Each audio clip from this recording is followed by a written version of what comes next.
No. No, Renan. I've given you enough time already.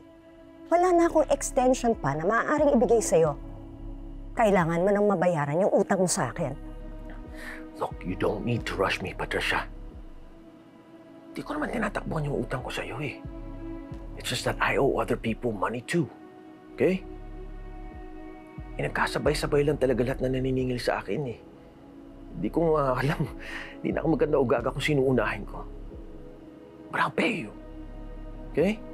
You know what? I really don't care kung marami kang utang at kung sino-sino pa yung pinagkakautangan mo. Alam mo, kailangan mo nang maibalik yung pera ko sa account namin ni Ramir. Dahil pag nakita yun ni Ramir, baka lalo akong pagdudahan at paimbestigahan na ako. Hey, would you relax? Please? Mas lalong magdududa si Ramir sa'yo kung masyado kang paranoid. Hala. Anong gusto mo? Hayaan na lang na tumunganga ako at walang gawin? Hintayin ko na lang na madiskubre ni Ramir lahat ng sikreto natin. Eh masisira tayo niyan at makukulong tayong dalawa. Kaya utang na loob.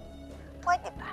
Bilis-bilisan mo yung panghuhut-hut mo ng pera kay Era nang mabayaran mo na ako. Huwag kang mag-alala. May naisip na akong paraan kung paano ko mapapabilis ang pagkuha ng pera ni Era. Really? How are you planning to do that?